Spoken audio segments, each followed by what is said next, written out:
Bienvenue dans cette nouvelle édition de l'information. Au sommaire de l'actualité africaine, ce dimanche 23 août, un nouveau front s'élève contre un troisième mandat du président Denis Sassou Nguesso. Ce samedi, le Front républicain pour le respect de l'ordre constitutionnel et l'alternance démocratique, ainsi que l'Initiative pour la démocratie au Congo, ont uni leurs forces pour s'opposer à un changement de la Constitution. Les efforts militaires contre l'État islamique en Afrique de l'Ouest, ex-Boko Haram, s'organisent et se précisent. Les 5 pays engagés dans la lutte contre la nébuleuse étaient réunis au Tchad et s'engagent à mettre sur pied la force militaire multinationale d'ici 3 mois. Reprise ce samedi de la ligne ferroviaire qui relie Kinshasa à Matadi en République démocratique du Congo, une remise en service que les voyageurs congolais attendaient depuis 12 ans. Nouvelle opposition à un changement de la constitution congolaise. L'IDC et le FROCAD s'unissent pour s'opposer à un amendement qui permettrait au président Denis Sassou Nguesso de briguer un 3e mandat. Lise Elsie Akizimana nous en dit plus.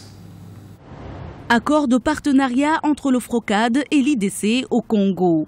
Le Front républicain pour le respect de l'ordre constitutionnel et l'alternance démocratique et l'Initiative pour la démocratie au Congo ont conclu une alliance afin de faire barrage à un 3e mandat du président Denis Sassou Nguesso en 2016. Nous poursuivons l'objectif du non au 3e mandat du président Denis Sassou Nguesso, non au changement de la Constitution et oui à une transparence électorale. Nous pensons que nous pouvons faire du chemin, il n'y a pas que l'IDC. Nous lançons un appel pour que tous les autres partis, toutes les autres plateformes qui luttent pour le respect de l'ordre constitutionnel et l'alternance dans la paix et la sécurité de tous, que tous nous nous joignions pour que demain nous ayons un pays différent. Le FROCAD et l'IDC avaient prévu des meetings entre le 16 août et le 6 septembre sur l'ensemble du territoire congolais, mais ces rencontres ont été reportées. Le premier des meetings se déroulera à Brazzaville le 27 septembre prochain, tandis que les autres réunions en province sont programmées entre octobre 2015 et janvier 2016.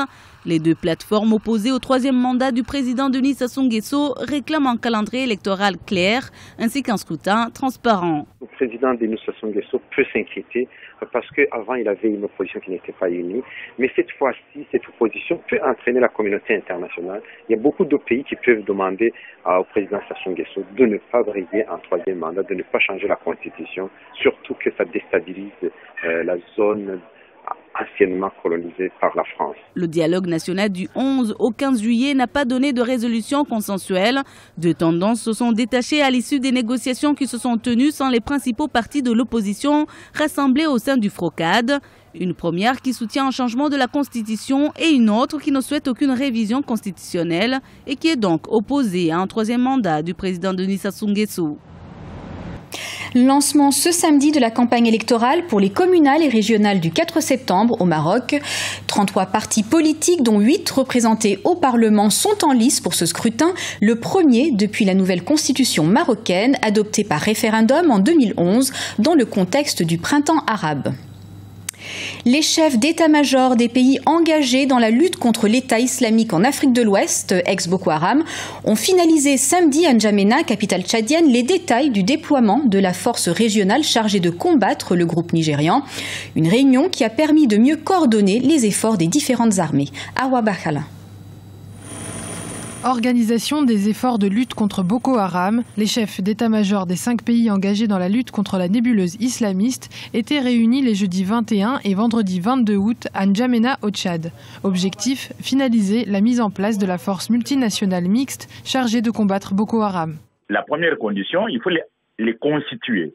Combien d'hommes, combien de femmes, où est-ce qu'on peut les soigner, quel type d'armes ils peuvent posséder, et dans quelle direction? Est-ce que c'est sur l'eau? Est-ce que c'est dans la forêt? Et quel type d'équipement dont ils ont besoin s'il s'agit de l'armée de l'air? S'il faut, par exemple, sur le lac Tchad, utiliser des canaux pneumatiques, ça coûte combien? Et qui sont les hommes et les femmes spécialisés pour piloter ces engins? Voilà des questions opérationnelles. Au total, les 5 pays mobiliseront 8700 militaires. Le contingent nigérian sera composé de 3750 soldats. Celui du Tchad en comptera 3000, le Cameroun 2650, le Niger 1000 et le Bénin 750. Calculer les fins en fonction des moyens. Et ça, c'est possible, ça peut demander que les pays se cotisent d'abord, parce que avant de vouloir demander le concours des autres, il faut demander le concours de soi. Si chaque armée agit dans un secteur déterminé, les actions peuvent continuer comme elles ont été menées aujourd'hui. Alors maintenant que la mobilisation doit continuer, on peut continuer la mobilisation sur la capacité de chaque armée, prise individuellement, en attendant les mécanismes de coordination. Les contingents déployés seront répartis sur 3 zones autour du lac Tchad. Chaque pays contributeur nommera un responsable militaire pour chaque territoire. Le déploiement effectif de la force multinationale est attendu d'ici à 3 mois.